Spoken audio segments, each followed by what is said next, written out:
Welcome back to my next video. Today we are here to continue our last topic, which is named of literary forms and terms for UGC NET REIT exams, RPSC first grade, second grade exam, and all those exams in which students take English language, English literature as their subjects. हम पिछले 2 videos में lyric और sonnet के बारे में पढ़ चुके हैं। बहुत ही अच्छे से मैंने आपको लिटरेरी फॉर्म्स और टर्म्स पढ़ाई थी, जिसमें आप सबको समझ भी आ गया होगा। आज जो हम मेन इम्पॉर्टेंट जो टॉपिक करने जा रहे हैं उसका नेम है ode to a nightingale, ode on a beauty. ये काफ़ी पोएम्स आपने पढ़ी होंगी, जॉन कीट्स से रिलेटेड हैं। उस समय क्या है कि उनके ज़माने में ऑड से लिखे जाते थे। जब उन्होंने ऑड्स लिखना शुरू किया था तो काफ़ी फेमस हुई थी वो पोएम्स उनकी लिखी हुई। तो चलिए आज शुरू करते हैं। लिटरेरी टर्म है एक ऑड, उसके बारे में। It has been derived from the Greek word oide. यह ग्रीक शब्द से लिया गया है जिसका नेम है oide. It was used by Greeks as a song sung with lyre. यह ग्रीक वासियों के द्वारा एक गाना गाया जाता था एक लायर, एक म्यूजिकल इंस्ट्रूमेंट की हेल्प से, और to the accompaniment of some kind of dance या नृत्य के किसी रूप के साथ में इस सॉन्ग को गाया जाता था। It is serious and complicated. यह गंभीर और कॉम्प्लिकेटेड है। It expresses the poet's great desire. यह कवि की महान इच्छा को दर्शाता है, और his prayer to a respected person, या उसकी प्रार्थना को जो वह एक आदरणीय व्यक्ति को करता है या किसी पर्सोनिफाइड ऑब्जेक्ट को करता है। It is dignified and detailed. यह विस्तृत रूप से है। It was written on the occasion of public function such as funeral, birthday, state.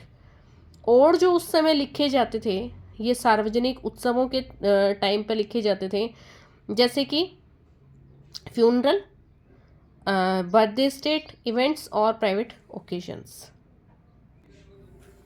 According to Edmund Goose, an ode is a state of enthusiastic and exaltic lyrical verse directed to fixed purpose and dealing progressively with one dignified theme. उस समय क्या होता था, odd खाली एक ही महत्वपूर्ण theme को लेकर के लिखा जाता था लिरिकल वर्स के फॉर्म में। The New English Dictionary defines it as a rhymed lyric often in the form and address, generally dignified और exalted in subject, feeling and style. आजकल जो नया अंग्रेजी का शब्दकोश आया है वो ओड को कैसे डिफाइन परिभाषित करता है कि यह एक राइम्ड लिरिक है जो किसी को संबोधित करते हुए लिखा गया है, किसी सब्जेक्ट को, किसी भावना को या किसी स्टाइल को एक्सप्रेस करते हुए। The two definitions indicate that an ode has an no regular feature. 2 परिभाषाएं ये दर्शाती हैं कि एक ओड का कोई भी रेगुलर नियमित फीचर नहीं था, विच में differentiate it from other kinds of lyric, जिससे यह ओड को क्या करते हैं, लिरिक के दूसरे रूप से अलग करते हैं। Various critics have various points of view. अलग अलग आज विभिन्न आलोचकों के अलग अलग विचार हैं इसके बारे में। English form of the odd is much more popular nowadays.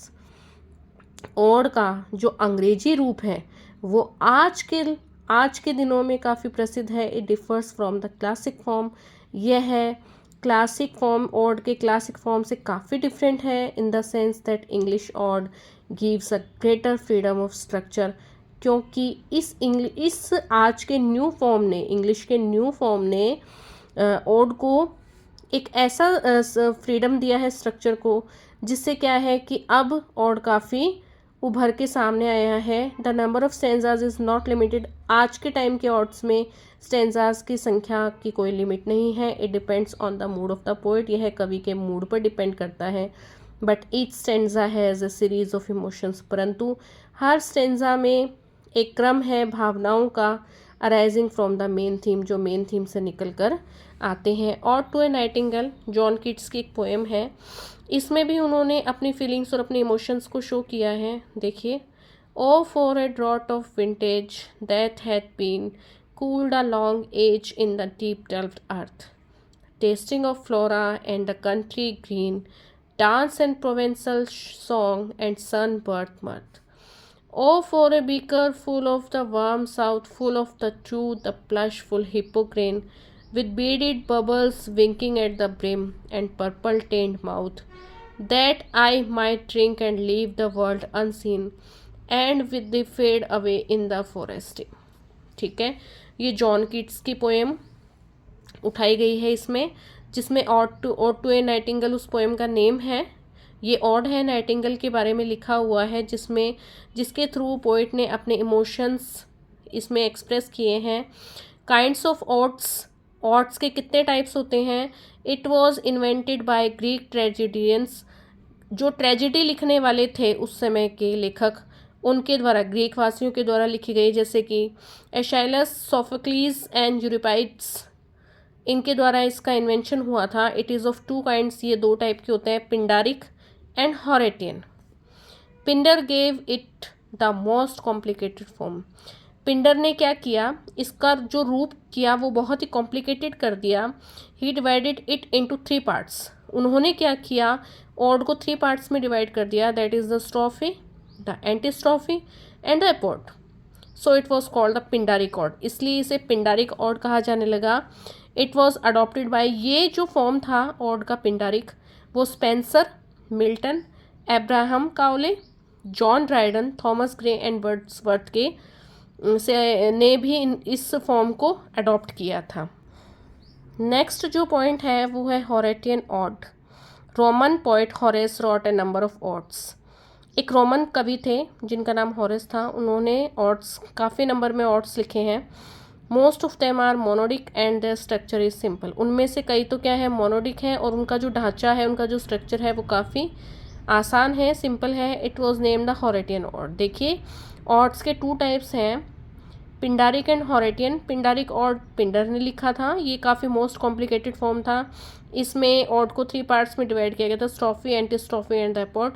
और हॉरेटियन, रोमन पोइट हॉरेस ने जो ऑड लिखे थे वो मोनोडिक थे, उनका स्ट्रक्चर भी काफ़ी सिंपल था।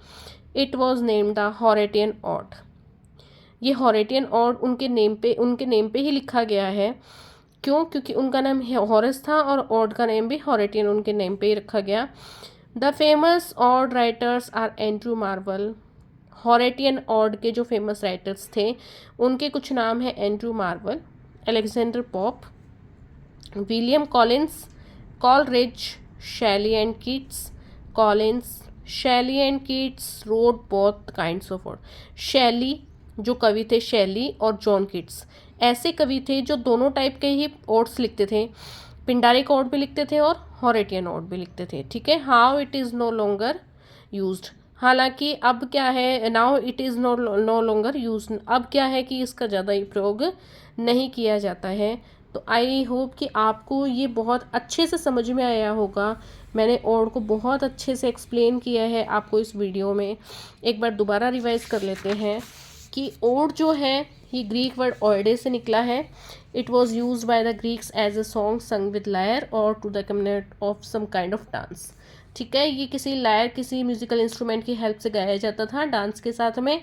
ये काफ़ी कॉम्प्लिकेटेड और सीरियस था। इसमें कवि की ग्रेट डिज़ायर शो होती थी और ये कुछ पब्लिक इवेंट्स, फंक्शंस से रिलेटेड लिखा जाता था।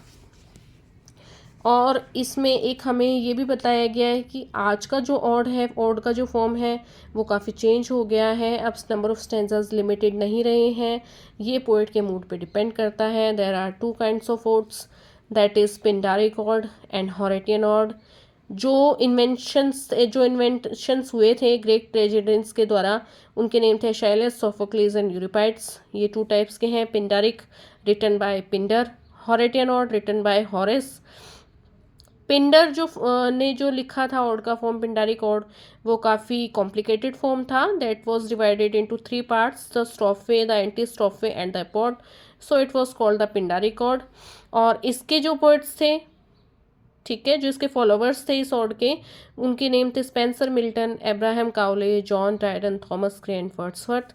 और हॉरेटियन ऑड काफ़ी सिंपल फॉर्म में था, मोनोडिक था। तो इनके जो ऑड राइटर्स थे वो थे Andrew Marvell, Alexander Pope, William Collins, Coleridge, Shelley, Keats.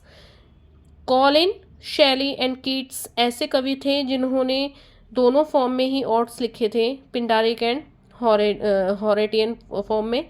Now it is no longer use. आज के टाइम में इसका ज़्यादा प्रयोग नहीं है। आई होप कि आप सभी को ये वीडियो काफ़ी पसंद आया होगा, तो इसे ज़्यादा से ज़्यादा लाइक, शेयर और सब्सक्राइब करना ना भूलें। Please like, share and subscribe this channel. That's all, thank you.